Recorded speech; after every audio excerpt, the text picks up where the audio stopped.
I I believe in America. America is where I made my fortune. And why do I believe in America? Because only in America can three guys who know next to nothing about movies have their own podcast and YouTube channel. Welcome to another episode of the most important movie podcast The first ever. episode. Well, yeah, it's sort of a tongue-in-cheek joke, like, yeah, another episode, yeah, another season. We'll edit this out. Yeah. I'm You Mark gotta and tell I'm everybody here. it's the first one because this is the one that's going to make us famous. That's I it. mean, not We're this gonna will look make back it on famous. this. This will be in the Right. Smithsonian. Yep. No, it'll be that this is like the bloopers reel. This will be like the treasured the treasured document. I'm Mark and I'm here with my co-host Eric Vogel, Ken Lenoci, where we discuss, rewatch, revisit the great movies of our time. And we're starting this season with The Godfather, an iconic movie that we love. Came out in 1972, and it's really just one of the best movies ever. We all love it. A few facts about it before we get into our categories. Won Best Picture, Best Screenplay. Brando won Best Actor. Con Duvall and Al Pacino were also nominated for Best Supporting Actor. It was the first movie to make over $100 million, passing Gone with the Wind. The AFI has it ranked as the number three movie all time after Casablanca and Citizen Kane. It really is clearly Hollywood's combination of a critical and artistic success. And as I said at the beginning, it's a movie we all love. So let's start there. Why do you love this movie so much, Eric? First of all, that movie came out. I was 7 years old. Mark, I'm not sure you were even born. We're the same age. I had to take off from work to go. Yeah. I wasn't going to say anything, Ken. No. But since we were kids, we were told that this was a great movie, right? So I was thinking about that I was always told Citizen Kane was this greatest movie, right? And when I watched it, I was like, So it's not just you were told it was a great movie, because there are movies that you're told from the time you knew about movies that they were great, and you watch them like, I don't think they're that great. But that certainly has something to do with it. I think is that, it's that you're that's embedded. You're told, you have to like this. But I think the other thing, there are a lot of different reasons, but for me, I always like movies about where the character, goes on this arc, right? Where they start and where they end are two totally different places. Normally, right, it's redemption. Normally it's the character turns into a better person at the end of the movie. It's rare, I think, and you guys maybe can think of other instances, but it's rare where the character starts out as this idealistic, good person, a war hero, trying to do the right thing, Ivy League college, trying to become a lawyer or senator, and ends up becoming one of the most ruthless villains in the history of movies. You still love him with it. So Breaking Bad, I guess, is kind of like that too. Right. Yeah. So that's just a couple for me. I've got others, but I'll turn it Yeah. over. Ken, what do you think? Well, for me, it's among other things, it's the genre. I've always been a big fan of gangster movies. As a kid, growing up, some people like Westerns, some like the horror movies. I loved gangster movies, the old ones, especially, Humphrey Bogart, Cagney, and John Garfield. And I was really into them. And most of them, I guess at best, were, like B movies. So when this came out, this like took gangster movies to the next level. It's sort of like when I started drinking scotch in college, I was drinking like Dewar's and J&B, these blended scotches. And then when I got my first taste of like a single malt, a Macallan's, it was like, whoa, this is unbelievable. It's the next level. That's what The Godfather is. It took that genre, which I love, and brought it to the next level. And then after that, it just spawned so many other followers from there. That's great. Right. And thank you for bringing alcohol into the Salute. Yeah, salute. It's my as I continue my dry January. Yeah, I think that Yeah, I think I feel similarly. I think for me is this and I'm tipping my hand to when we're talking at the end, but the fact that that Coppola took this kind of potboiler bestseller kind of book. It was obviously a bestseller and it was very popular, but it was a popular, and to made it into this kind of artistic kind of piece and kind of that was so successful. And it all comes back to family. And I'm not saying anything that we don't know. It's just like we've all sort of sort of try to find our place in a family, or I have two brothers, and I kind of understand sibling rivalry, trying to find your place in the family. I think we all kind of experience that, kind of trying to find that role where we fit, how we feel these loyalty toward these people who also drive you crazy. Although in my family, we did not run gambling rings or have people killed for the most part. Are you gonna So, let your family watch Excuse this? You me, just I'm said that sorry, not everybody. yeah. you just said your family drives you crazy. You gonna let them watch this? Yeah. Oh, Were they you know. were you Fredo in the family more? No, I was oldest. I'm the Okay. oldest. I don't think he That's meant in Sonny. birth order. I think he meant in Yeah. personality. With the the yellow, we're getting ahead of ourselves, but the little yellow jacket and the little tie, he's so excited. So one of the things that we talked about is like the AI aspect of this, and I did do a little AI, because we're talking about this movie 50 years later. And AI said a lot of things, but I tried to narrow it down, talked about a lot about family. But the other thing was and I think you talked a little bit about this, Ken, about the cinematic kind of influence on other movies. I mean, what is your kind of sense of that? Like, that's, I mean, for you, you're Italian, so this is Right. like, It's a Wonderful Life for you, Yeah, it was like watching home movies sometimes. yeah. It's just like Right. It's like that when you wedding watch scene that wedding scene was like a home movie. So, right. It's like The um, Sopranos for you. It's a documentary of your life, right? exactly. So, but you talked a little bit about that? Like, what about like the movie aspect of this? Other movies other than gangster movies, how did The Godfather shape maybe how you looked at movies or thought about movies? Yep, and as I said, my early gangster, and again, to be completely honest, I was 12 when this came out. I wasn't that old, but the early gangster movies were shoot 'em up and that kind of. Yeah. This was, it took it, like I said, it was much more cinematic. Hmm. The shooting, the darkness of the scenes, Hmm. the truth to the accuracy. There's a fact I came up with that I didn't realize.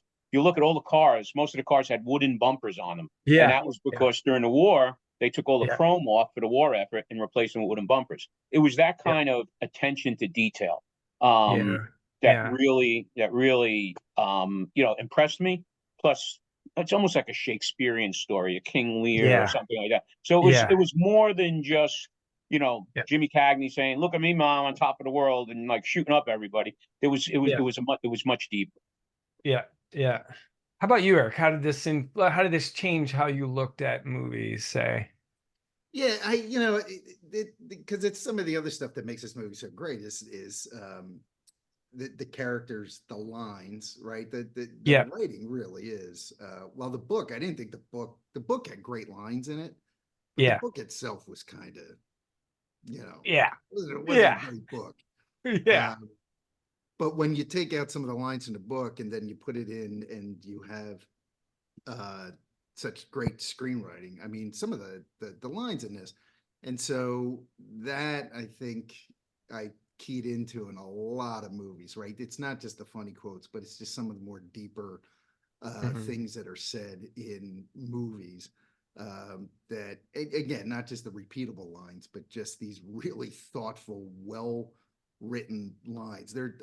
Of all the categories, that's the stuff I pulled out of. I mean, I'm Okay. just writing one thing down after Yeah. another. Yeah. Yep. And Yeah. then the other thing I think that made this so great is and it's probably again comes up in one of the other categories is the music is amazing. The music Yeah. Yeah. absolutely Yeah, the soundtrack. Yeah. Yep. really, I don't know outside of, you know, musicals like The Sound of Music or The Wizard of Yeah. Oz or what, Yeah. where the music just, you know, it just, when you think of the great movies Yeah. and music, it's all post this, right? You Mhm. know, Jaws, the Star Yeah. Wars, you know, all that, you know, John just, Yeah. Williams stuff. Yep. Yeah. I guess Yeah. Lawrence of Arabia was probably late 60s, but even that, I can't even tell you the music from Lawrence of Arabia. I just know it was really great.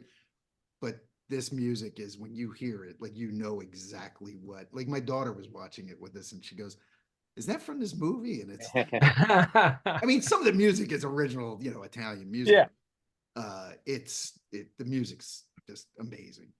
Yeah, yeah, and it's interesting. And again, I was telling before the podcast, I was talking to Ken about this. Is that if you go by minute, it's so interesting how he set this up in the sense that, and I'll get to your music point for a second. Is that the first wedding scene is 26 minutes, but then the next everything else after that is chunked 5 minutes, 7 minute scenes, except for three other times the 10 minutes when Salazzo he goes to kill Salazzo and that whole setup before when he gets picked up to when he goes to the restaurant to kill him when he courts Apollonia, there's a 10-minute sequence, and then the montage baptism is 10 minutes, but the rest of it's just these chunks. Yeah, how about that? But what's interesting about that, though, is that it's not just the theme music, but there's these other punchy music that he puts in there that kind of sets these little scenes. And it's so, I'm sort of jumping ahead to your category of like, after and further review, but it's like, I never noticed that, but it is this sort of artful how he did that. And you both made a good point about how movies after this change, with the music and just thinking I know we all love Jaws, like could Jaws really have been a movie like this without The Godfather first, because it sort of set up this blockbuster, but it gave Spielberg this opportunity to kind of be crafty within this blockbuster. So it really is interesting how, again, I'm tipping my hand a little bit, how Coppola really set up these movies that came out after. Star Wars is another example. Lucas was part of that group. We'll talk about that. But Star Wars is about, as you say, Ken, it's this sort of in this case, it's the reluctant prince, Right. who has to help the father to save the family fortune, the family castle, kingdom. Star Wars is about very active, eager prince who fights the father to save a culture. So it's sort of interesting how he kind of helped kind of set the stage for these other directors. I just What else realized before we go to the categories? I'm in over my head. No, Yeah, no, these are You're really thoughtful about some of this stuff. well, I think in a way it almost had a negative impact in one way, and not how's Star that? Wars, because Star Wars was that was 9 stories pre-written. But I Yeah, for think, sure. and again, I know I'm jumping the gun, but the success of the sequel, I think, made too many people think that you could make sequels, and there was some really bad Oh sequels after yeah, this movie. That's a good yeah, point. right, but yeah, I think, yeah. but that's for another conversation. Right. Yeah, for sure, for sure. There's a lot of what's the worst sequel that comes to mind that you Well, uh uh, Caddyshack. there were some bad ones. Eric? Saturday Night Fever had Okay. there was a sequel to that was horrible. It was unwatchable. So I think After Michelle this Pfeiffer was podcast, in it. I gotta tell you something about Saturday Night Fever, but yeah, no, there's some just god awful ones. Yeah. Right. Yeah. All right. So let's move to categories. Best scenes. I actually picked out 6 and you guys Okay. can add to it. And scene 1, and then this is all not in chronological order, You have this in is order of your favorites or just just 6. Yeah, 6, and then you guys can add to it, and then we can kind of, but the 6 I picked, the garden scene where Vito and Michael are talking, dancing on the string. Number two, the Mo Green scene and where Michael ends that, don't go against the family. That's two. Three, and this is a little bit longer one, where Connie accuses Michael of having Carlo killed. And it ends with Kay looking through the door and seeing Michael. The Seinfeld close. Yeah, the Seinfeld, right. That's right. Four is we talked a little bit about this, the baptism montage. Five is the opening scene with Don and Bonacera.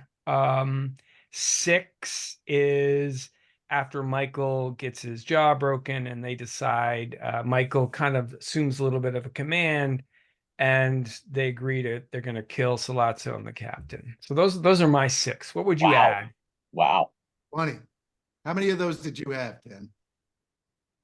Oh, the one. I had Zero. one. I had one. Okay. I had one. Okay. three. What would you add? Me. So Yeah. the first one, Sorry. it's interesting. The opening with Bonacera talking. Bonacera, yeah. It was interesting about that was originally the opening was supposed to be the wedding scene. Yeah. And then somebody told Francis Ford Coppola that the beginning of Patton was so effective with Patton talking, that's how it opens up with George C. Scott talking to everybody. Yeah. And because of that, he switched and opens up with him having that little bit of a monologue at the beginning. So I did find that interesting. I always did like the opening scene. My favorite scene, bar none, I love it, is the scene where Michael kills Salazzo and McCluskey. I think the whole rest of, just from the Louis restaurant in the Bronx, try to feel it's the best in the city. But the whole, he gets up to go into the bathroom. He's looking for the gun. It looks like for a second there he can't find it. Then and the tension is building and the suspense is building. And then he comes out. And originally he was told, you come out just blasting away and get out of there. Yeah. But he just stands there and he sits. And the suspense is continuing to build. The train's going by. I mean, you can feel your heart like pumping. And then finally he just does the deed. So to me, that's always been the scene from that movie that stood out more than anything else. Hey, I have a question for you because I agree with you. I had that down too. Especially, when the table flips up in the air. Yeah. Husky's head goes down. Right. He falls on it. Yeah. I love the way he died. I watched it with subtitles. When Salazzo and Michael are talking, or Salazzo's talking in Sicilian, do they have subtitles underneath? No. Because they do not when they're doing the subtitles either. So that adds to the whole, you have no idea what's being said. Right. Michael's not saying a word. He's just like kind of, trigger. And I thought that was it could, because if you knew what he was saying, if they had subtitles, you'd be reading it and not watching his face. That's a great point. And I thought that really added to it. Yeah.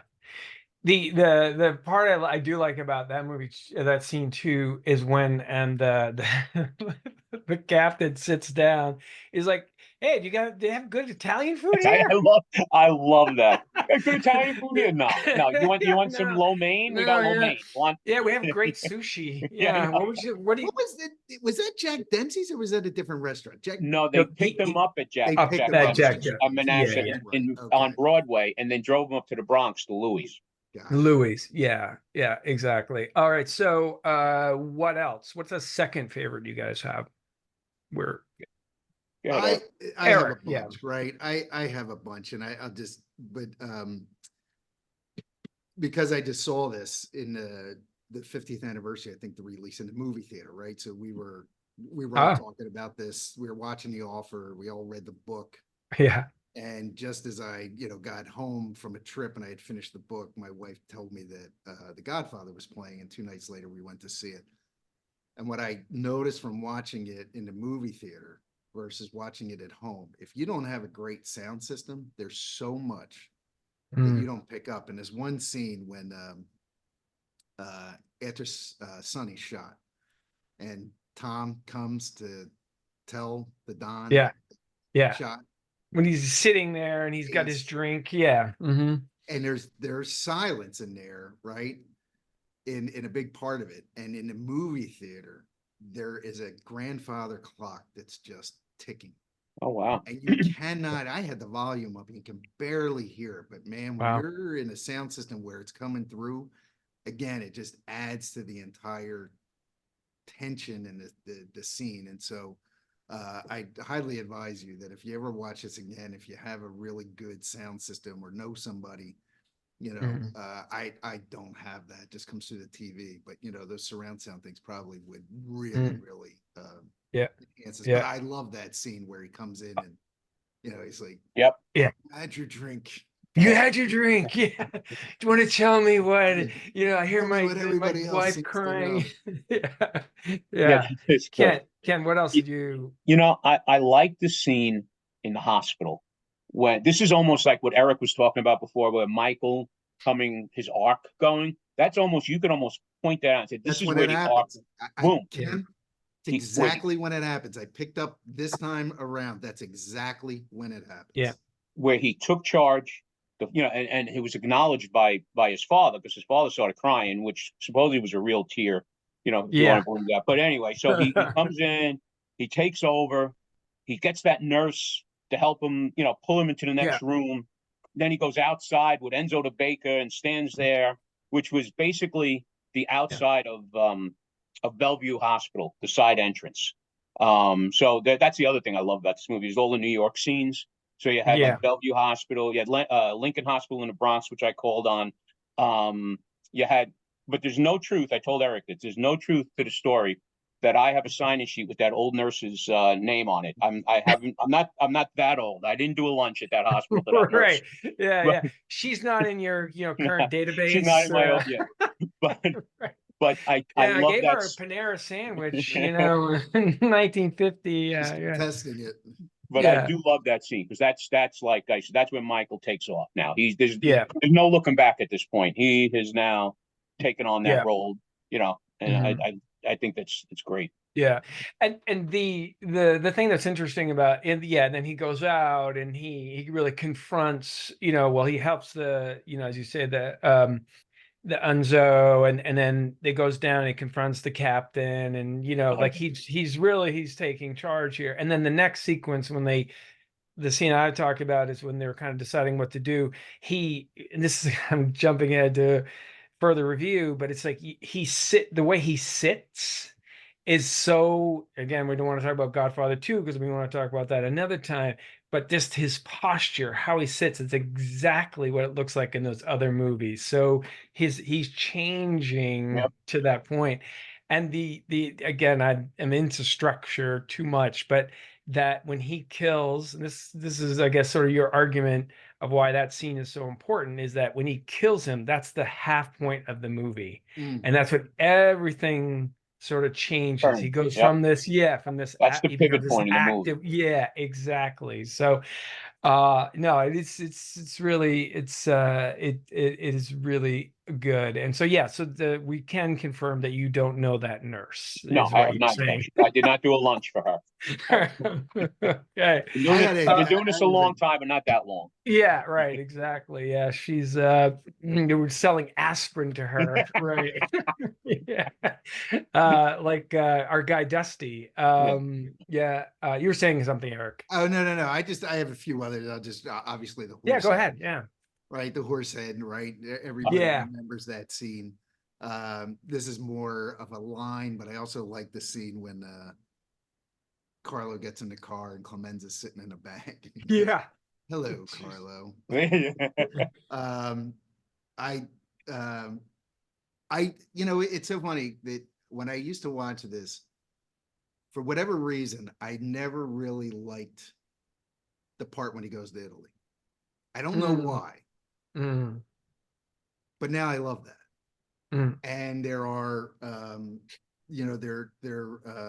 that scene where he's courting her. Gives her the necklace and the long walks, and the grandmothers are walking behind. Music is, that iconic music is playing. I just thought that whole section was awesome. And then I got some other stuff I won't get into, but the other one that I really loved is the scene when all the Dons get together. Yes. Yeah. Corleone gets up and gives this Yeah. speech at the end before he leaves the table. I Yeah. thought that was Yeah. Yeah. Anything happens to him, and even if he's Yeah. struck by lightning. Yeah, Thunderbolt. Yeah, exactly. That is a great, that I will great not scene. forgive. Yeah. Well, yeah. That is a great one. Yeah. Well, I think that's a Anything good. else? Anything else? Yeah, Ken. I No, also the other thing I was thinking of when you mentioned that was that right before the scene with Carlo when Michael is talking to him and he's like, "Don't insult my intelligence." Just be honest, like and the way he turned around the chair to talk to him, there was just something about that was just you just did not feel confident about Carlos' Carlos outcomes. future. No, yeah. Ah, that little ruse you played with my sister. Yeah, Carlo, Don't that insult little my trick. intelligence. Yeah, don't so much else. The other kind of quick little thing is the Polly scene. We talked a little bit about that. We're going to get to lines now. But next, but uh, with Polly and they asked him. He's like, how's Polly? We don't see Polly around here anymore. We don't see Polly. We don't see Polly Sort of anymore. sums it up. Yeah. So best line. So Eric, you said you've done a lot of kind of time on that. Like what are your best lines? There's some of them are so iconic, it's too obvious, really, Yeah, too offer, obvious. etc. Like, but other than the most obvious ones, what do you like? But I'm a superstitious man. Yeah. And Yeah. if some unlucky accident should befall him, Yeah. if he should Yeah. be shot in the head by a police officer, or if he should hang himself in a jail cell, or if he should be struck by a bolt of lightning, I love and that. I'm going to blame some of the people Everybody in in this this room, and that I cannot forgive. Yeah. That's No, great. and again that whole thing with my wife is crying upstairs. Yeah. I hear cars coming to the house. Yeah. Consigliere of mine, I think you should tell me what everyone Yeah. seems to know. You've had your drink. You've had I your didn't tell drink. Mama anything yet, but you needed a drink first. Oh, okay. Sorry. I stepped Yeah. on your line. Yeah. Yeah. Ken, we have an way of doing this here. We don't jump on other people's lines. Wait your turn. Anything else? Ken, what about you then? Oh, one of my, and it goes back to what we were saying, something about family. But there's another reason for this. A man who doesn't spend time with family can never truly be a man. I mean, one, it does sum up the family thing. I can't do it as well as Eric did with the man who doesn't. But the other thing is, it just shows where he's coming from. He's an old time Don. For the head of the boss of a family to say a man that doesn't spend time with his family isn't truly a man. You think about every other gangster movie you watch, they all have gumads on the side and they have girlfriend, they got this. And this was the end of the old timer where, they were true to their wife.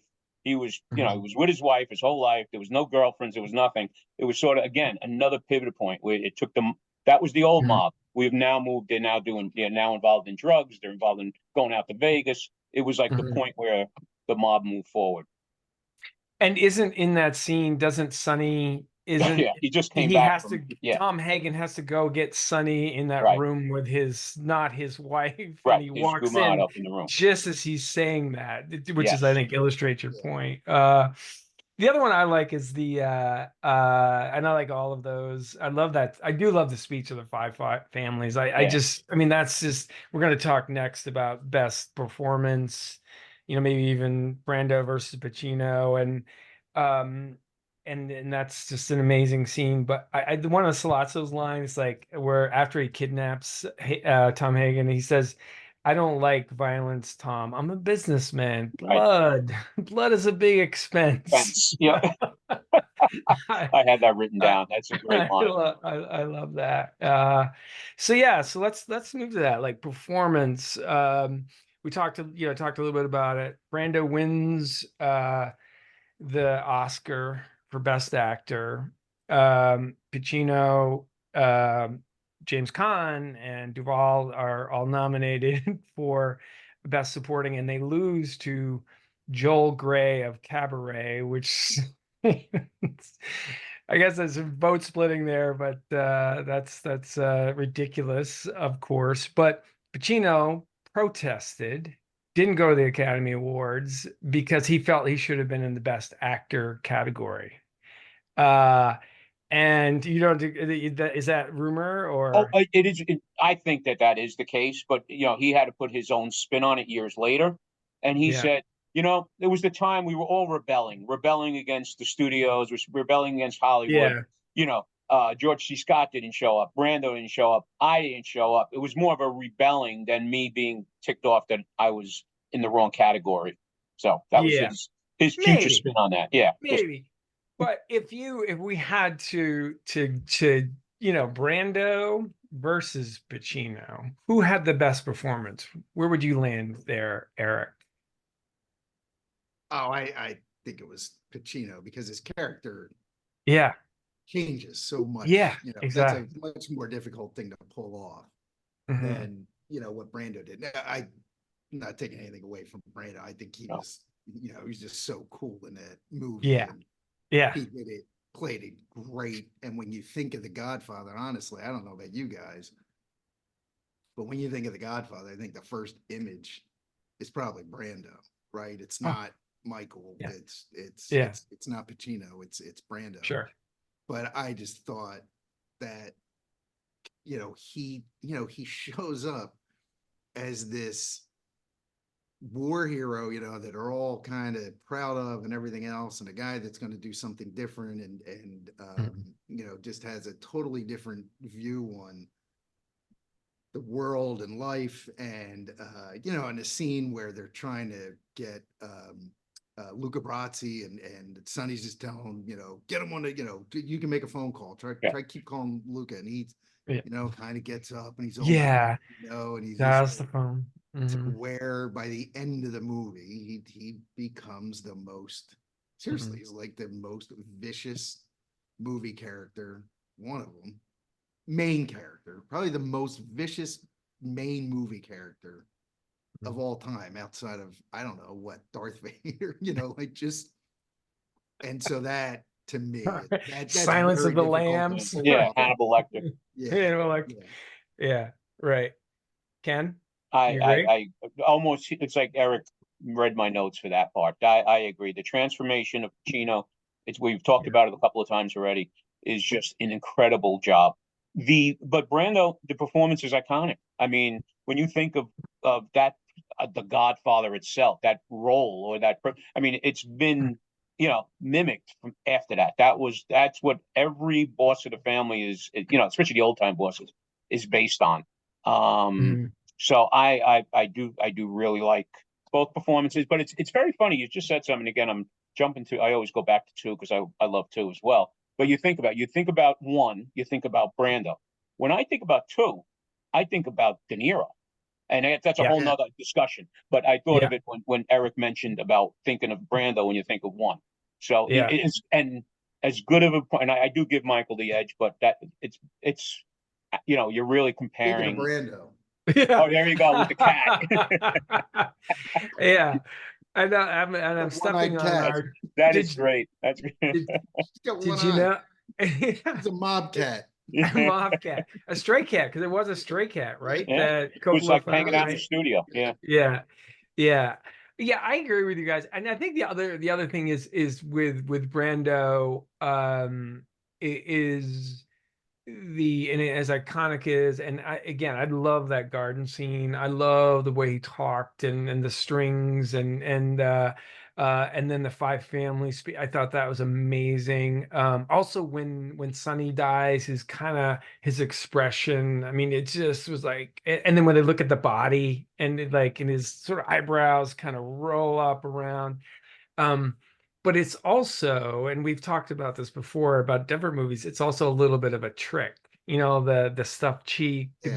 the dentist thing, whereas to your points, Michael was this reluctant guy. I don't want to get in the family business to, this ruthless guy. And that's also why I love that Mo Green scene, because it's really that first time that I'm truly in control. I'm going to take over the hotel. He even turns his back on Mo Green. That's why Mo Green says, I am. Yeah, I was making my bones. You won't go You any left out further. a lot of great lines, Mark. Yeah, I was making my bones. I love I it. mean my bones. Bones Yeah, when you were yeah. dating cheerleaders. Yeah, dating cheerleaders. Yeah, I'm exactly. both And, me. then Michael says to Fredo again, thinking ahead to Godfather 2, don't ever go against the family, Yep. which is just so menacing. I even feel like that scene is a scary, not scarier, but he's got this confidence to him now.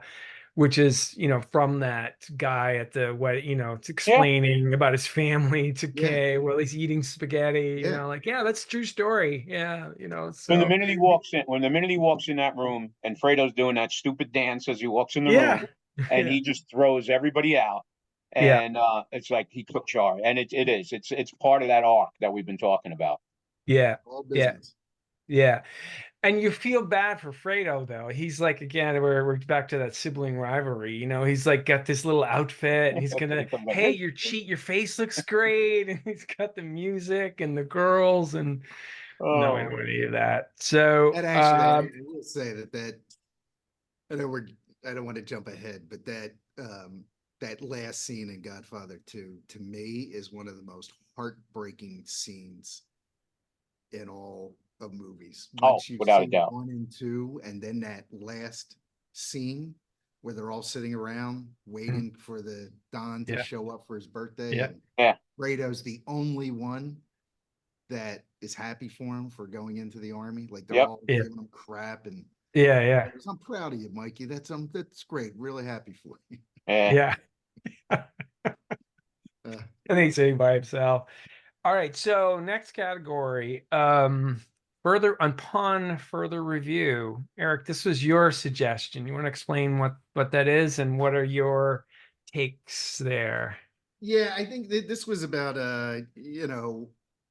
we've all watched it so many times, and is Mm, there anything you pick up watching it this time that you didn't notice? We all do that when we see a movie a second, third time, uh, or multiple times, depending on the movie. You're always picking up different stuff. There's a lot. Some of it's pretty minor, but there is a scene where Michael's sitting on a bench in the garden. It's I'm not sure where it is, but I never noticed it, because that bench becomes him sitting on a bench becomes a big deal in Sure. yeah, Yep. yeah, all the whole 2, trilogy, 3. right? And yeah, I yeah, obviously they didn't know what was coming next in the other movies, but obviously I think they went back to that. And I never really noticed that. You know, I didn't realize that Paulie was the kid in the very beginning that goes out with Sonny, tells him, all The photographers. feds the are out there, photographers and photographers yeah, and yeah, everything. yeah, yeah. I didn't realize that was Paulie. And then I think the other big thing um, was watching it this time was you really do, from that scene where where the Dons are together, you can really tell that when uh, Brando says in the car afterwards, he says, it was Barzini all along, Tartaglia's a pimp. I didn't quite get all of that because it comes up Mm, afterwards, and then you got to. yeah, But when you watch that, you can tell that Barzini is the guy that is behind yeah, Yep. it. Just yeah, the way his mannerisms in yeah, that meeting, and the things that he says, and yeah, to tell you really was just kind of he wasn't a couth, yeah, classy guy, where Barzini was the guy that clearly Yep. was setting everything up. yeah, yeah. That was the only scene where he spoke. Was in that Is that scene. right? Yeah, it's the only scene where he spoke. That's Richard interesting. Conte. Yeah. There is one other Part- thing. I never noticed when Michael goes to the hospital and he first realizes something's wrong because there's a record player skipping. You Yeah, guys notice yeah, that? yeah, Yep. I just never yeah, noticed that. There's a record yeah, skipping. yeah, And he's like, wait a second, something's not right. yeah. And then, And there was like a half-eaten sandwich or yeah, something Yeah, yeah, yeah, too. yeah. You're right. Yep, there He's yep. was a like, record skipping that was like, is that yeah, record skipping? yeah. What about You you, know, Ken? What did? well, I get crazy because now there is a perfect example. Certain scenes I'll look at remind me of a scene in like 2. that reminds me of the whole Hyman Roth when they left them, on New Year's Eve, and they were supposed to be watching them, and everyone all having champagne. But I just thought of that when you said about the sandwich, the half-eaten sandwich. But to Sicily, there's two things in Sicily that I've noticed that I found interesting. First is that the guy Tomasino, the older guy that watches out for him. And I never realized that in one, like he was in a wheelchair in one scene, he was on a cane, and then to help him out, and it happened in two was where he got shot when they went and killed, the guy that killed Vito's mother. See, I never put that together. That's the same guy. Oh, okay. Yeah, it's the same guy. But so he was limping, and then we saw in the second movie, which wasn't even made yet, that he got shot in the. It was just that kind of juxtaposition. Really, I found interesting. And then there's also the scene in Back to Sicily, those steps where when he first gets to town, him and the two guys walk past the steps in front of the church. In two, when Vito's being smuggled out of Sicily, Donkey walks past those steps.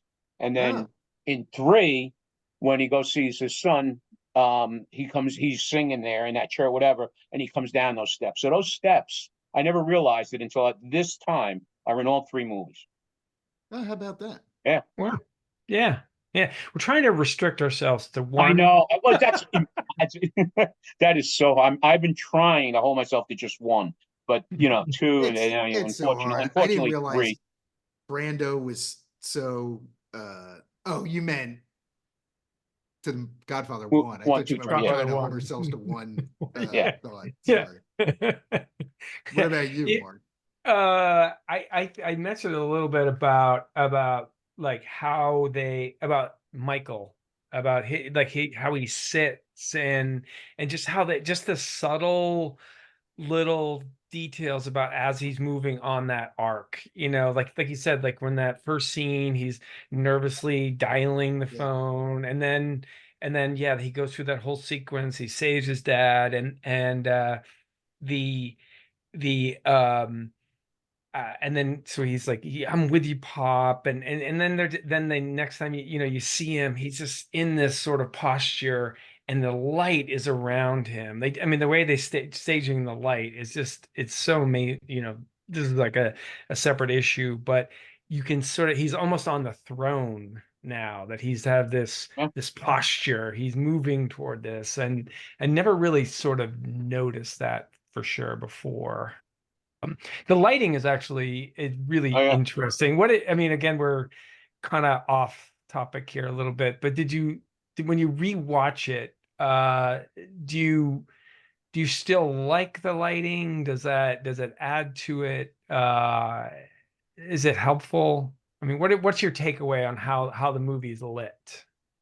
Oh, I think this, I guess, was the cinematographer, Gordon Willis. They called him the Prince of Darkness because it was such a dark movie. And I do think it fits the whole, because, and it almost plays off of when they go out to Vegas. That is so much brighter in Vegas than the scenes in New York and back in so you do see LA. Same. Yep. So I do like the way they played with the lighting. Oh, LA, that's true. When they went to Waltz's we won't go there. Waltz's mansion. So. Yeah, that's the lighting is interesting, and I never would have picked up on that if it weren't for The Offer, because they made right.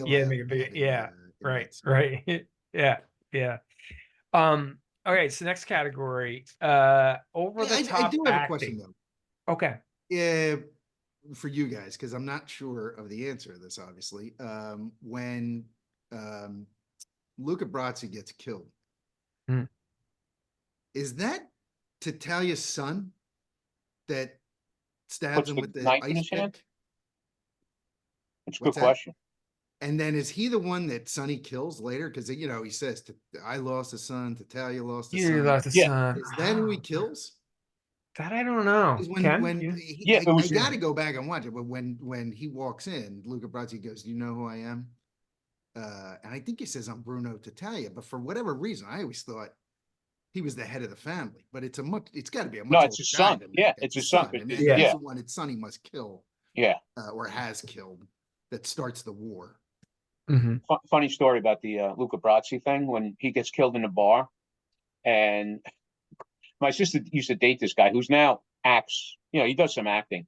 He never carried a picture of my sister in his wallet. He carried a picture of the actual strangulation of Luca Brasi at the bar. She never could understand why Alex had a picture of that in his wallet, but he carried that around. Just I think that's a good, you know, it's like if you think about a dating profile, yeah. right? It's like, you know, if you're carrying, you don't want your daughter dating that dating a guy person, with you know, right? Yeah, exactly. his cheek lighting up from the cigarette How and do his you, eyes bulging out.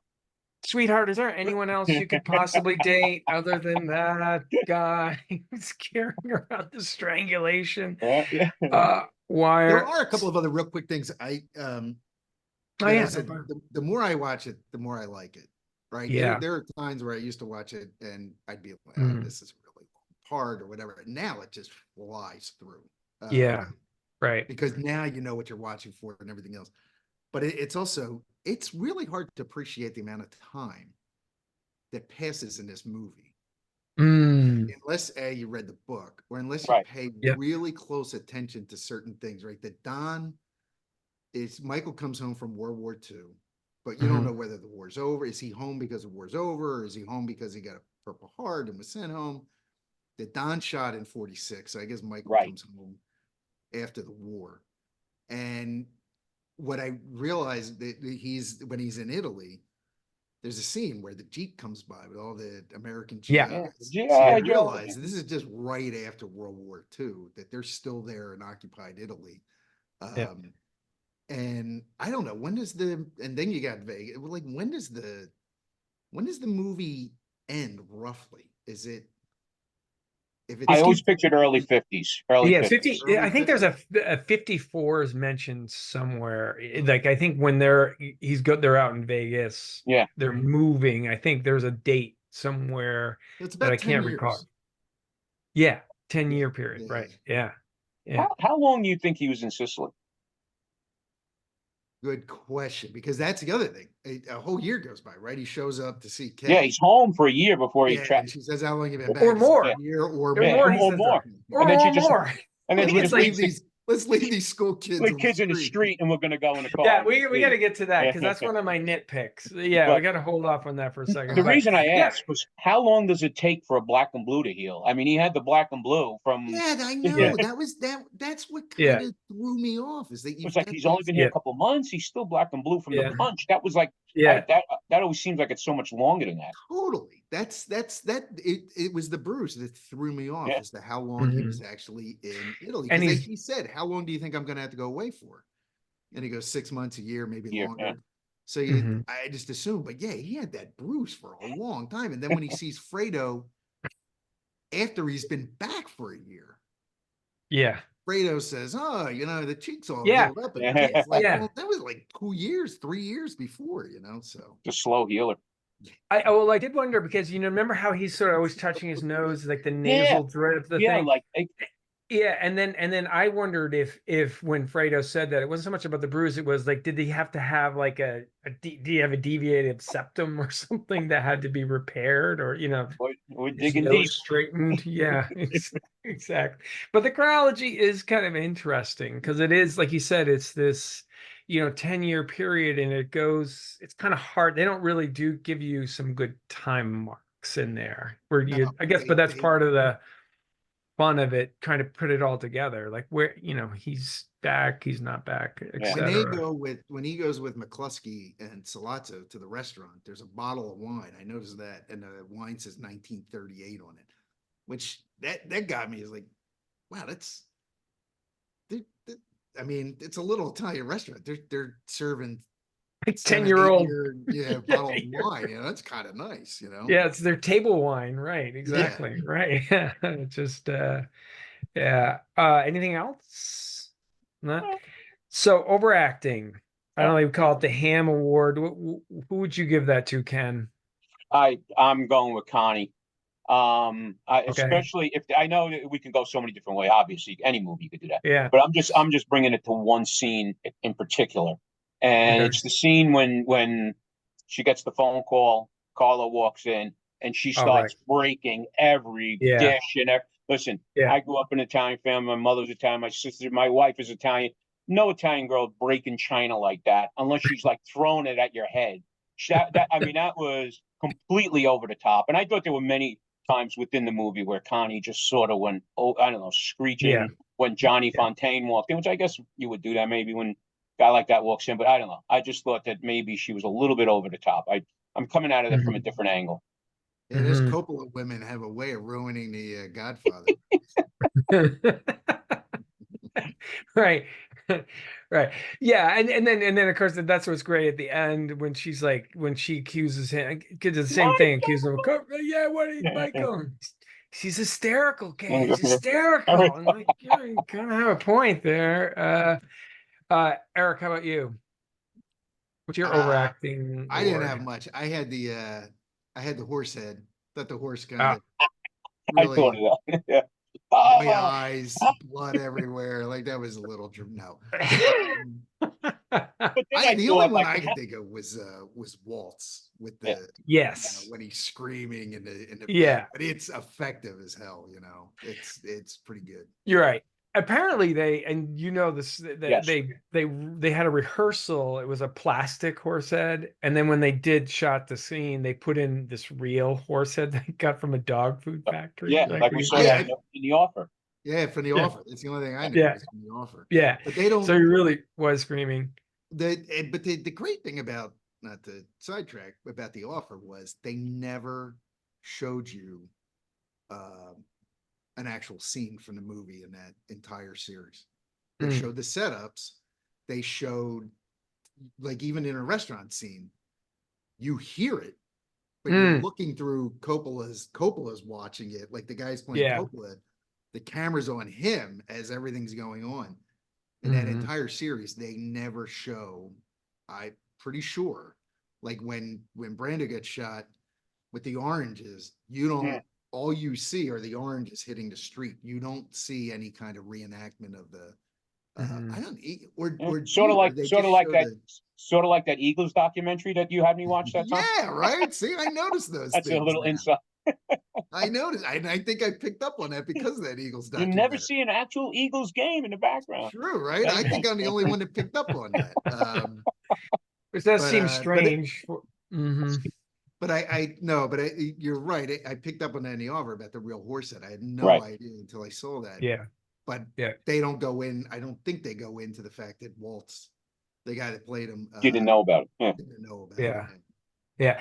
I think his whole, I would put that sequence with him in the overacting sort of category, even before that, because and I know they're trying to create him as this erratic, volatile movie guy, but the scene when he comes back to his house and now they're having a friendly little dinner, and then he starts explaining, and then he just goes crazy again. Like, it's like, come on, like, I don't know. And then that was much. The other one I would like to put out there, and this is a little bit of James Caan and Sonny. The whole bada bing and of course we'll talk a little bit about this, about the fight scene. And even the when he gets shot, and again he's probably being directed there, but it was a lot of bullets, but that was some. Right. I often wondered if you were getting shot, would you be moving around like that? Yeah. The only people that could keep going are ones like in Black Hawk Down, they're all, doped up on cod or whatever, Right. The only people that are like loaded with like a pound of cocaine in their body can withstand something like that. I mean, right. Yeah. But I do funny. Like how the guard, he in this little wooden toll booth, he just ducks down. It's like 200 bullets. Like, I'll be fine. There's no way that guy survived. No, the same thing. I'm fine. I'm sorry, you're gonna say something else, Ken? Oh yeah, no, it's just funny because last night after I had spoke with Eric earlier, and then Kenny and I were watching an all of a sudden we The Sopranos was on, and it was season 1 scene. It's like a loop at your house, exactly. Right? Yeah, right. And it was a scene where Christopher and Paulie Walnuts chase this guy into the woods and kill him, and they get him again. He's against the log, and they're shooting him over and over again, and he almost looked like Sonny in The Godfather. It was the first time I've ever seen anything that looked, and it was funny how the night before we were going to have this discussion, I was like, wow, that is the only time I've seen somebody act like that when they were getting shot. Wow. On Yeah. TV. And of course, David Chase talks a lot about, like The Godfather, that, that's separate. Yeah.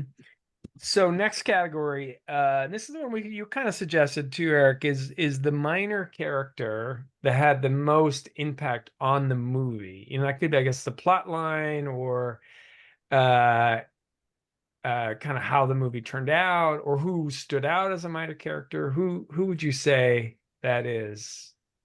So Eric, I just start came with up you. with this. I had 4 people in there, but and then I just came up with this one today, which I really like, is Al Neary. You know Al Yeah. Neary? Yeah. He Yep. doesn't say a word in the whole movie, Yeah. but he kills Barzini. Yeah. Yeah. We'll see him again in the future. Yeah, right. Yeah. Yeah. But I thought, depending on how you want to look at this, that's not certainly there's no acting involved or anything, but Yeah. that guy, then becomes a much bigger role in The Godfather too. Yeah. Sorry, Yeah. Mark. I didn't mean to go jumping to the other movie, but Yeah, it's impossible not to. It's impossible not to. We set up some prescribed, just stay within this. How about you, Ken? What minor character? This one, McCluskey. I think McCluskey, again, he's part of the whole arc with Michael punching, because the cop punches you in the jaw, you're going to go and, boom. It's not like in the army where you get, So I think McCluskey did set off part of that transition. And this is just, she's so minor, but she does play such an important part in their lives. Maybe not in the movie. Was the mother. I do like her character. Again, she even, I'm not going to go to the next to 2, or influence in 2, but I do like the character of the mother, who interestingly enough, she was actually a jazz singer. She never acted before, and when she got up to sing C'è la Luna, she was actually a singer. So just an interesting thing. It's funny you pick her out, because Jen said to me at one time when we were watching the movie, she goes, "Where's the mother in all this?" Right? And granted, that was back in the day, but like, she is movies today, right? A lot of times the mom is playing even in movies like this, right? Mob movies or whatever, right? There's a strong woman character that is playing, and whether it's the mother, playing the conscience or whatever it may be, but she's passion, she's empathy, like or something. She's in a couple of scenes. She has that line at dinner where Carlo is, tells Connie to shut up, and Sonny says, don't ever tell her to shut up, and she goes, "Don't interfere." That's what I mean. That's what I mean. She just got to say, didn't age the best. Kind of. Don't interfere. She's got a few lines, but he's potentially beating up your daughter. Don't interfere. Don't interfere. Yeah. So it tells you what kind of role she played in the family, Yeah. And of course that the gender, the mom, they were, we don't want to get on that topic, but as you know, in the Barbie movie, the Godfather is this, source of kind of parody of, like, if you want to distract a guy, ask him to just talk to you about the Godfather, and guys will immediately talk about it. I don't know if I get a chance to tell you. I know I was teasing you at the meeting. I watched it. I bought it. I thought it was great. Yeah. I really thought it was great. I thought it was a great movie. I missed what I didn't even know what movie you talking about. Barbie. Oh, anyway, let's move on. Godfather. Barbie. Please. Well, there's a scene in Barbie that about the Godfather. No, Ken, that's not going to draw you in. It's very funny in a lot of ways. Although, the most important scene where America Ferrano is talking about being a mom and how important it is, and And my wife said to me, it's like, you're not paying very close attention. This is the most important part. And actually, it's a pretty good. Like, Yeah, he it does a is. great job with that. Yeah. Oh, I you was and I were going, sitting there The and saying, Steelers are winning 7-0. In case you're wondering, "Oh, there's a yeah. game tonight." it's on right. I didn't know. I didn't look until the Barbie discussion, and all of a sudden I checked out the score. So you're so distracted, it's like Such a sexist so I guy. was going to suggest Polly as the minor character because because again, he by getting sick, he has this vulnerability to the Godfather, allows him to be assassinated, then then he is killed in this amazing scene after that. So there's something about that set in motion all of these things after. In the book, he he was paid off. I think in the book, Yes. Yeah, I think that's he right. wasn't Yeah. sick. He was paid off. Yeah. I What think about that Mo Green? yeah. But again, I think that's more Yep. that's more thinking of Too. Godfather 2. It's like because that becomes such a central, although I mean, as far as like I just loved how it's like, his character, how he Because he talked. does that with his hands, right? Yeah. Well, Eh. that is a actual. You bring that up. It's interesting because he's Italian. Alex Rocco's Italian, and so they have him playing this Jewish part, and he worked with somebody, and that was one of the things they showed him, Yeah. and The he hand. did it, and he said because of that. He played Jewish roles for like the rest of his career. He did Oh, play is some that Italian, right? but Yeah. because of the way they taught him, instead of going like this, like an Italian, they told him to go like this, and it changed his career. I think I only knew him from this movie, and I think he was on a whole bunch of game shows back in He the was, 70s. yeah, he was Yes. on. He had a Yes. television show at one point, and Yeah. Yeah. No, he's very good. All right. So next category, the notes from the casting couch. Kind of some different kind of roles. Ken, I think you did a little research in this. I mean, I can start like Michael. There's all kinds of yeah, people they considered, and a lot of this we got from the author, like Robert Redford, Warren Beatty, Jack Nicholson. Were all considered for him because in the book, right? He's tall, yeah, blonde, yeah, and then but Coppola obviously went out, and I think even at one point they filmed the shooting of the captain slot so early, so again we're getting this little bit of an offer that so they could kind of keep him. De Niro auditioned for Sonny. He said he was cast as Paulie or yep. Carlo, right? He says this, He right? was going to get Carlo. They Yeah. cast him as Paulie. He Yeah. decided to do Gang That Couldn't Shoot Straight. Yeah, it's gonna get a bigger role. But think about what happened. If he played Yes. Paulie, he would have never been able to play Vito Corleone in this. Back to that. If And he had two, played Paulie, he may never have had the Yes. career he ever bingo. had. That Yeah. was my big note over here. If I Yeah. didn't talk about anything, I was going to bring that up because That that is just the changed biggest De Niro's what arc. if. Yeah. Yep. And the reason why is that he got that bigger part is that Pacino was supposed to be in the gang who couldn't shoot Yep. straight, but then they negotiated him coming over. Another casting, Martin Sheen auditioned for Fredo, which I think would have been a very unusual.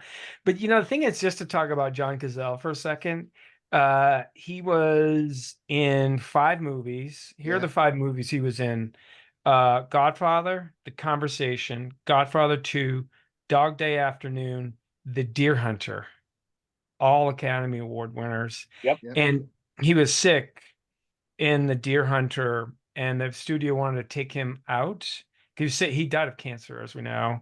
But De Niro and his girlfriend at the time threatened to quit unless they kept him in The Deer Hunter. Yep. His girlfriend was Meryl Streep. Yep. Yeah, that's some pretty good lineage there.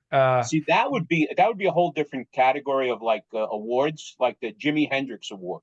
What if John Cazale lived? What would his career have been? It would have probably been like, sort of like sure. Jimi Hendrix if he didn't die from drugs. What would have happened in his career?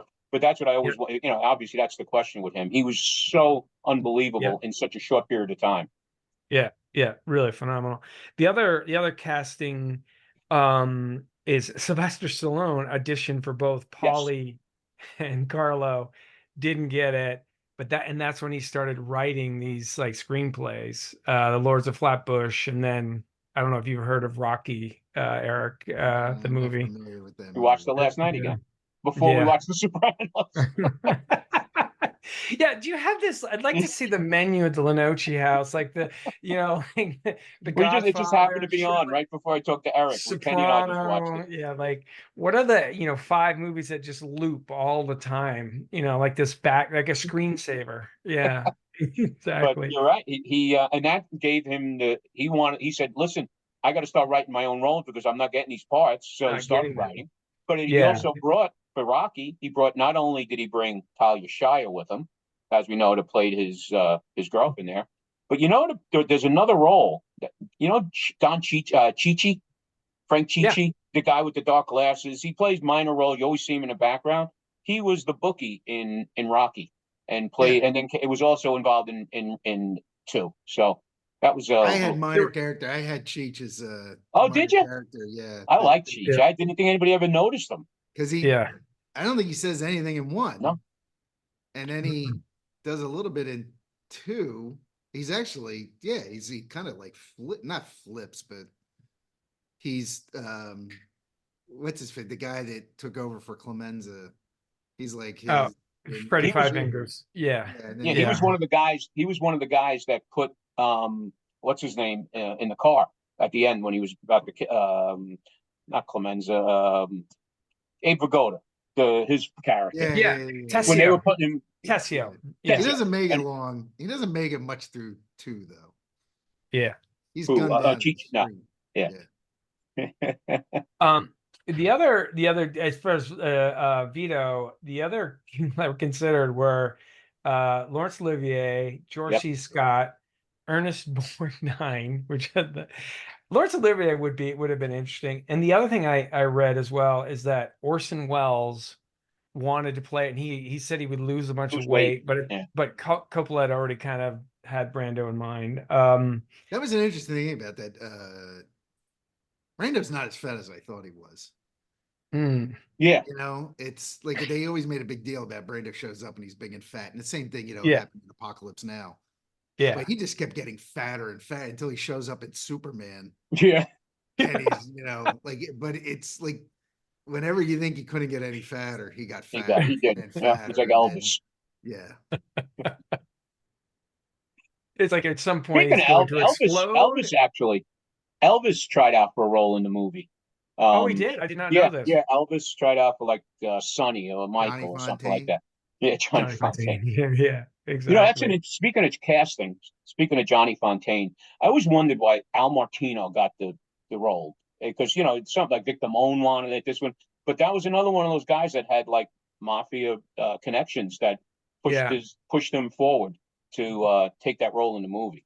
And someone turned down that, right, as well, that role of Yeah, Johnny Fontaine. Yeah, I think Victor Moan eventually did. He yeah, just felt it was it was just right. I don't know, degrading or something like that. But Well, I do think that maybe the guy in the corner with the gun pointed at him might have also convinced them not to take that role because they wanted Al Martino to do it. but if you only knew the character from the book, Oh, what a difference! What a Yeah. difference! I mean, it's a huge part of the book, and what? Oh, for sure.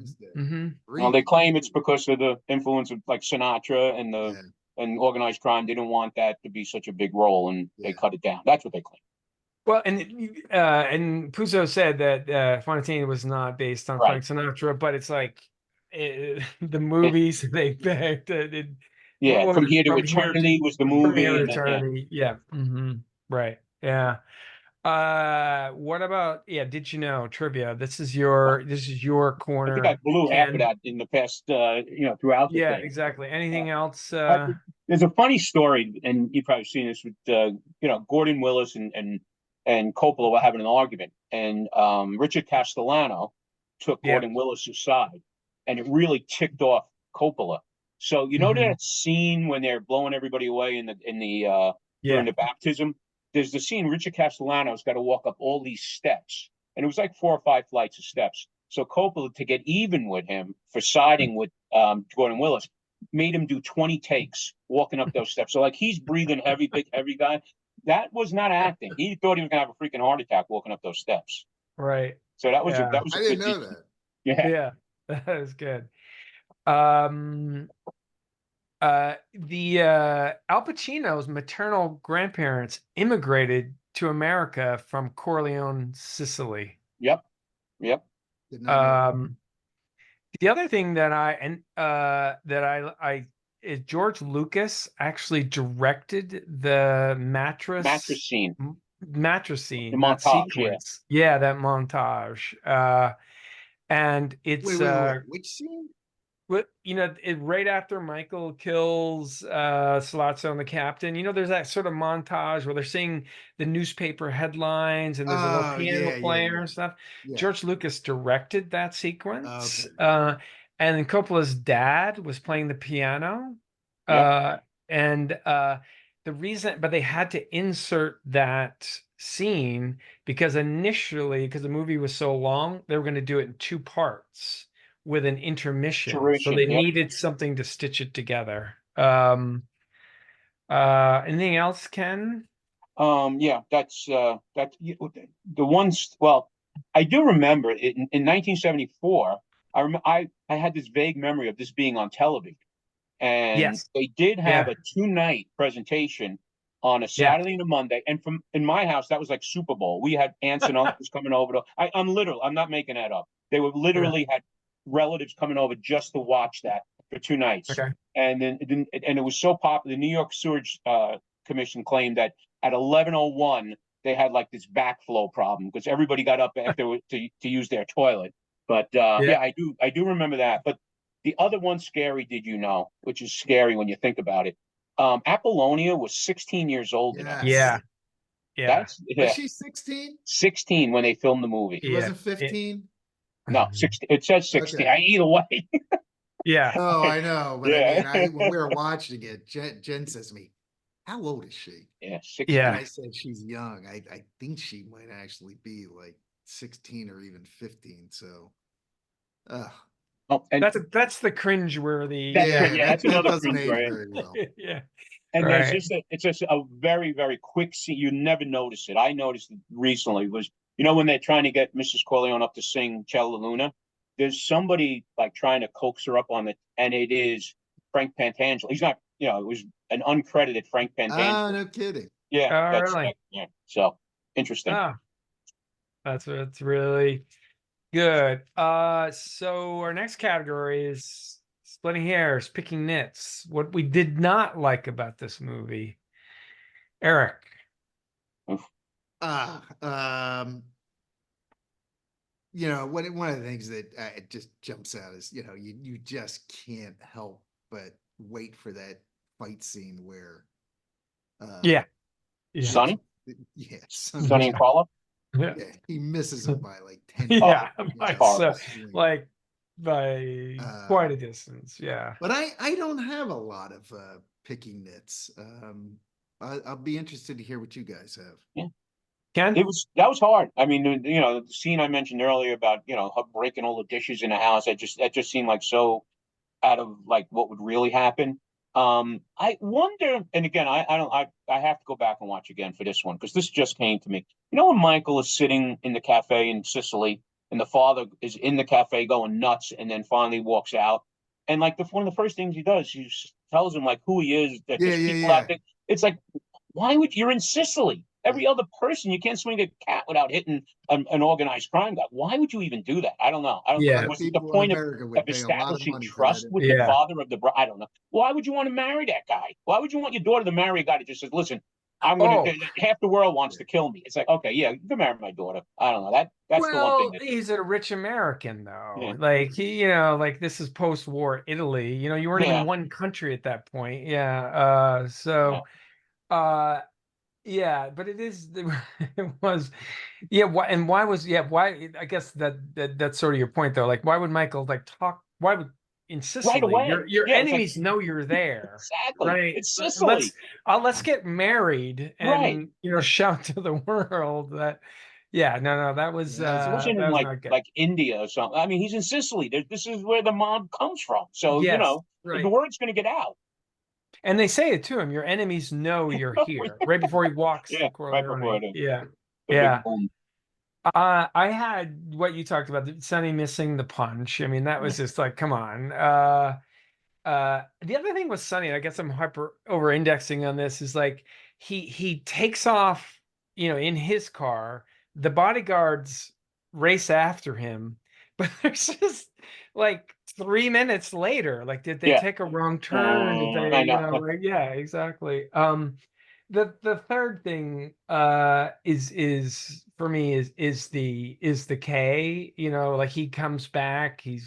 I've been back for a year and a half, maybe more, a year, maybe more, and she gets in the car with him. Like, what about those kids? Yeah, Like, who just was left him in the watching street. over the kids? Yeah, they're They just do. I know everybody talks, but they do. There is a cut, right? yes, You do yes. assume that they got the kids back to, but I know it is that first time you're like, wait, where are the kids? Where did Really? those Those kids kids. come Yeah, from? what are they doing here? Um, so what has aged the best over the years?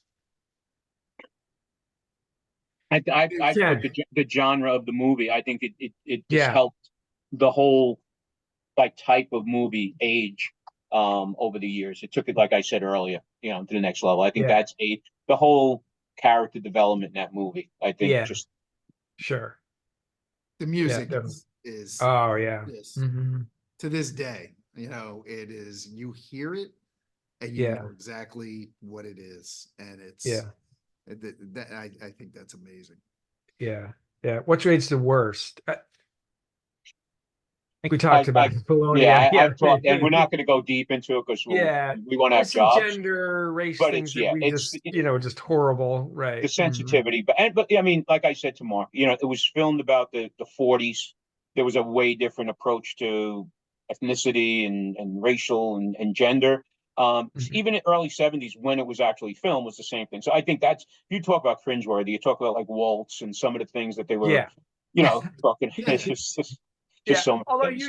So although we talked about it, his ability to like turn on a dime with slurs the was just amazing. Picasso of ethnic slurs. He's Yeah, unbelievable. right. Listen, my crap, make friend. That is, as an Irish person, that is my favorite line, or one Because of he my favorite like that. lines. He Like, came yeah, up with he's that like just, that. yeah, like, okay, I have slurs at the fingertips. No, no problem at all. There, Eric. I mean, obviously it's a time, right? So you can't. It's not that Yeah, but it's you know, he finds out that his father's been shot because she sees the newspaper, Yeah, yeah. but yeah, nobody got in touch with them yeah, ahead of right. time. Granted, in the book, they're always shacked up in some hotel somewhere.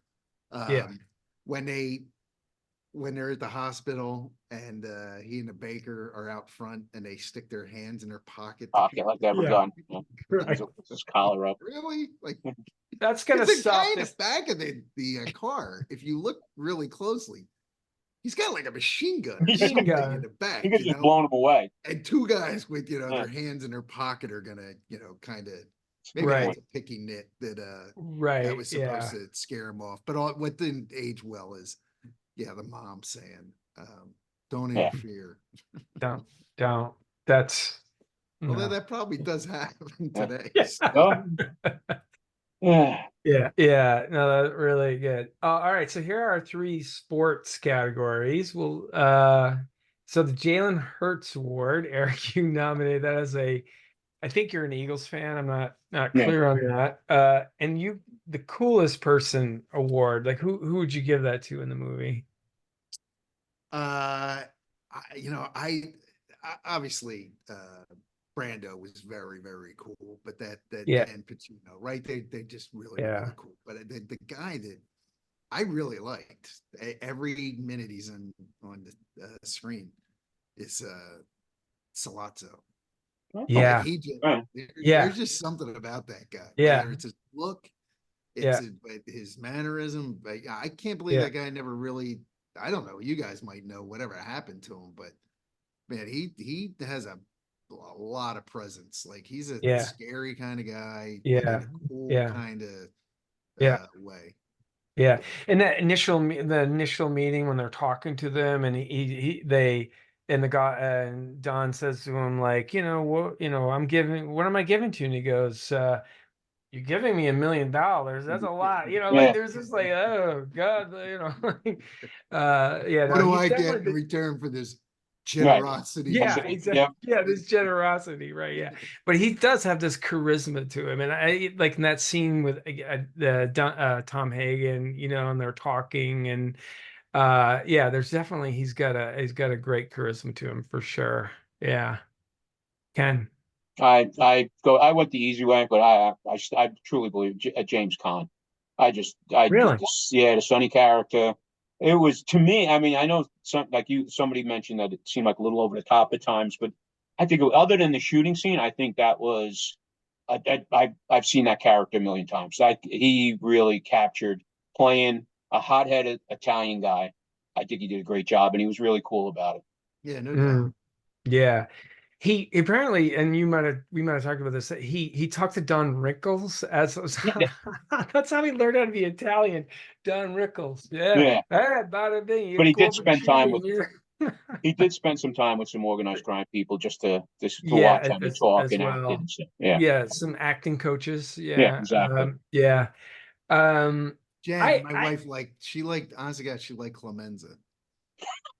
oh yeah. Oh, I was going to. Because I really like him. Like he's really looking out Yeah, for Michael, and he's yeah. very sensitive, and I, he I knew that yeah, it was yeah, smart to stop Hitler at yeah. Munich. Yeah, in Munich. That's what I was going to suggest him too, because and it's like the way he like, oh, I taped the gun. Yeah, No, yeah. there's no problem. I taped the gun. Should have stopped Hitler. Right. Yeah. He's I just didn't talking like about cooking. yeah, just didn't Right. like the sugar in the gravy. I don't know. Just don't Right. put sugar in Yeah. gravy. Yeah. Wasn't that his So secret? Huh? Wasn't that his secret? Yeah, that he was said his, Doesn't he sugar. say I that's don't my know. secret? The secret ingredient is the sugar. Ugh. yeah. No, I think that's not in your house, is that Ken. that or the wine? I forget. But The wine, I Yeah. love yeah, I think it was the wine. And he puts a lot of wine in there. Yeah. You like that, Ken. Yeah. We know. Yeah. hey, I made Mama Lenoci's He Sunday did. gravy. He has the recipe. She never wrote it down. I asked Never, her, and Ken asked her, and she spent all this time, and she actually put it down on paper. And I still carry it around every day, Ken. It's in there this it is. book that I have every day. The recipe. Your sort of day-to-day manual, Day-to-day Eric manual has Yeah. Vogel. It's like Mama that, yeah. Lenoci's How many The bottles man, have we sold? What is yeah. yeah, the manual of good living, and that's it. That's you carry that around, thumb through it. Yeah. So the Tom Brady Award, that's my award as the uh, um, Patriots fan, unabashed. And I think the idea of this is that someone whose career started good, got better, and the guy I would recommend is Duvall. Yeah, I know you. And yeah, it's just I just think he was really great in this movie, and then his career over time just kept getting better and better and better.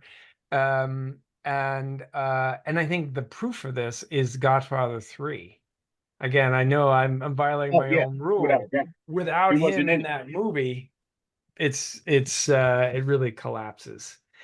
How about you, Eric? Who's the actor you think got better and better after You from might this be film? right in terms of quality of their work because Duvall goes on to win. I'm sure he was nominated for the Great Santini. Mm-hmm. Yeah. He's probably nominated for Apocalypse Now. Yep. There was a movie where he plays a washed up drunk country and westerns. Tender Oh Mercy. yeah. Tender Mercies. Tender Mercies. Yeah, Ten Mercies. Yeah. So he made, I think, much more arty, not arty, but I mean, he Yeah. really picked his projects for the most part. Pacino obviously became a much bigger Star. Yeah.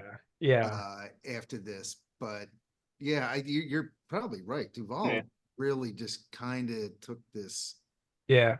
Secondhand Lions. That was my kid's favorite movie. He was like this. He Oh, and Michael Caine right. played these two old guys that had all this money on this farm in Texas. Do you ever see that? Do you see that, What was it? Ken? Yeah. Yeah. Secondhand Lions. Lions. I've Yeah. heard of it. I've never. Yeah, this is really my watched it. kid's favorite movie growing up. Yeah. Really? Yeah, it's very good. Yeah. It's Pacino star, you said. Okay, Ken, how about Yeah, you? and it's funny because we're going to pretty much agree on all of this, but we talked about the year that the movie came out, and the some of the top 10 or the top 20 movies from that year. Okay. Duval was in 3 of them. He was in The Yes. Godfather.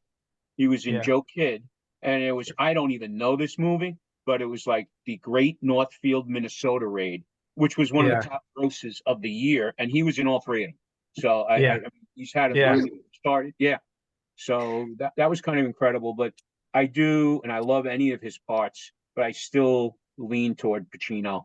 What Yeah. he's and he did have some really bad. I mean, he did have like a real downslide, and when he was playing some really weird Bobby Deerfield and things like that. But then, when you see like where he came and some of I still go with Pacino. Yeah. Yeah, that's a good pick. And Heat is obviously something for us to maybe That's to a whole nother rewatch. movie. We can, yeah, we can do Because that. it's like you get De Niro and Pacino First time and they ever appeared on screen together screen was in that together. movie. Yeah. Yeah, I mean, exactly. you also can't, not to interrupt, but you can't ignore the fact that our favorite character in this movie, actress Diane Keaton. Oh. Uh, I guess that's true. I mean, she went on. She's still right. She's still making. Yeah. God, Yeah. every Christmas, Jen Yeah. tries to force me to watch Family Stone, which I can't. We saw it in a movie theater. I've seen it probably 4 times. Yeah, it's probably 10 years old now, maybe more. But I mean, Annie Hall, she won Academy Award. Great. She was great in that movie. Yeah, I mean, so her career, clearly, she had a huge career after this. Yeah. But kind of mixed in The Godfather. Yeah, Yeah. without a doubt. Without a doubt. Kind of mixed. So, and then Joe Namath Ward. This is Oh, someone who that's peaked and just didn't do anything ever again. Ken, you're a Jets fan. I'm boycotting this award because no. I'm gonna have Shanine Littlefeather come up and give this for me because I'm gonna boycott the Joe Namath Award. I have to go. Even though if you look at IMDb just screws this all up because you just look and say, wow, they did a lot more than I really thought they did. But I'm going with Johnny Russo. I think after this, Carlo, the guy to play Carlo, I think just this was it. I mean, he did play probably the same type of mob character and everything else he ever did. But never the level of, not that he was at the level, but in a movie, the level that he was in. So I'm going to go with him. Okay. How about you, Eric? I wish it was Diane Keaton, but you wouldn't be able to watch 4 times, right? 4 times you want to watch that horrible movie. My father loved her. I think my mom actually likes her. Jen loves her. Yeah. So you're mixed. Yeah, I'm mixed. No, I have nothing against her. She's just terrible in this movie. So maybe this is a hot take. Again, Alaterri, who plays Salazzo. I don't know whatever happened to that guy, right? That guy could have.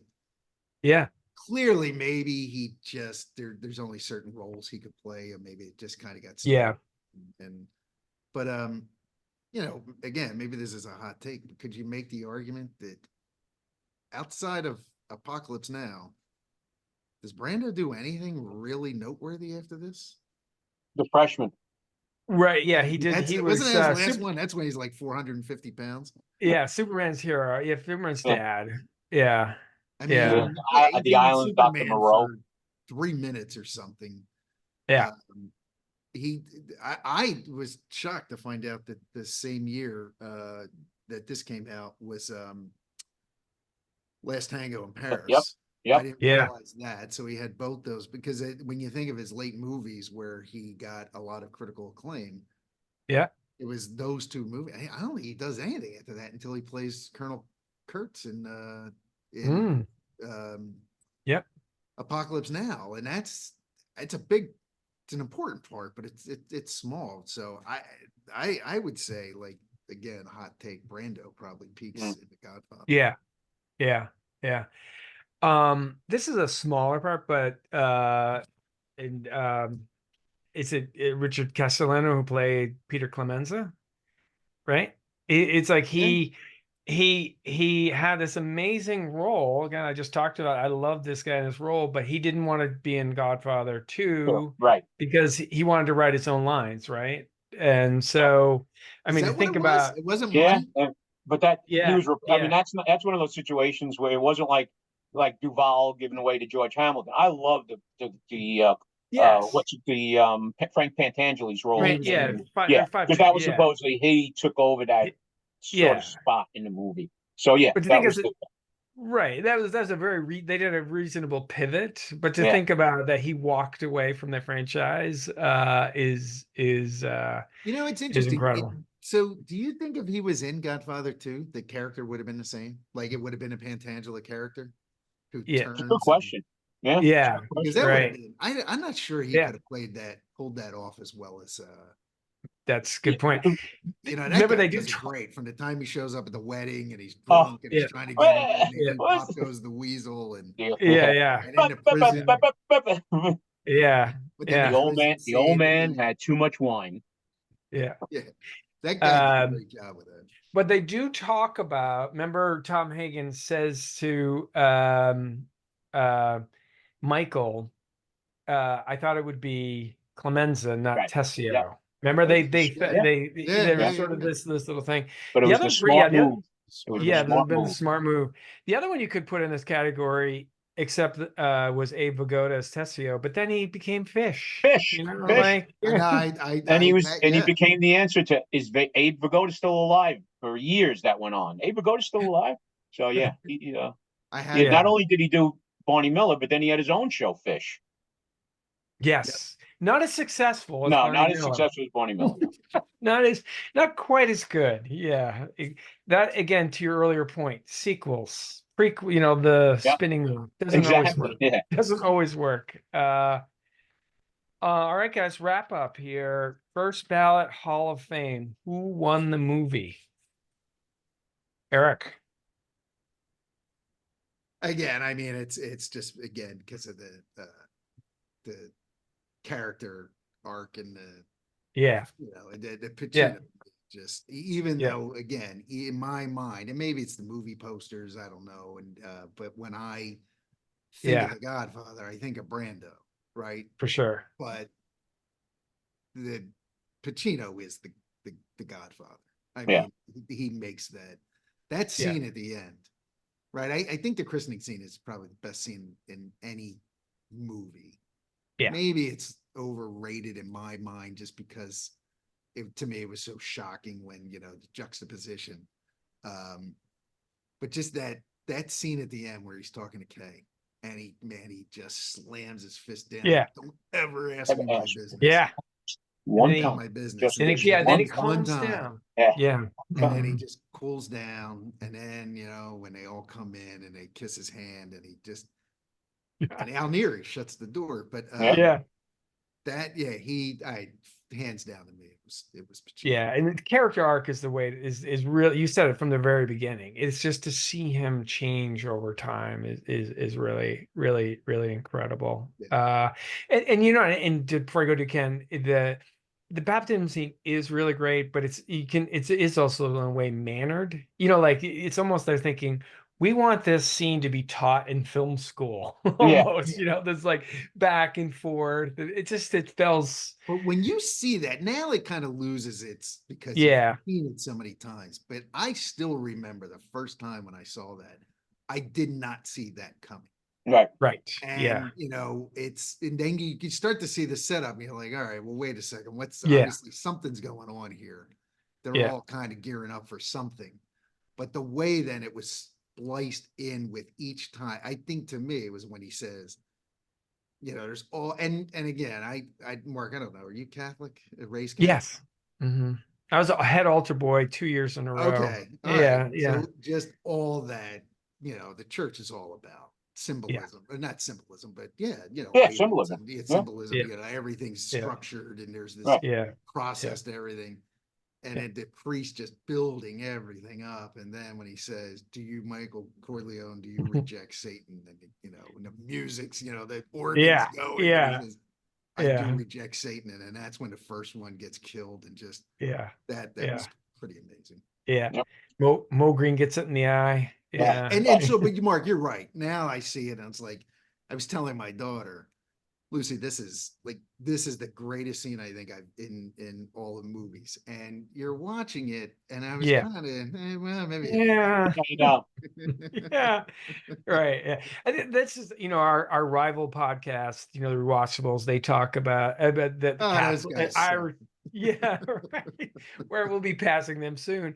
But they talk like being Irish Catholic, we don't have this Italian, but the Irish, the Catholic, we do get that, like you said, that ceremony, the ritual, Symbolism and the yep. symbolism, that's part of the reason why I like this movie so much. Is the symbolism, all of that resonates with me. It just like, I remember, you just going to the, anyway, what are those things? The Eucharist, Ken? What are those The called? hosts. The hosts. Hosts. Yeah. The bread and Yeah. wine. How Body about and you, blood. Ken? Do you have a different No, view?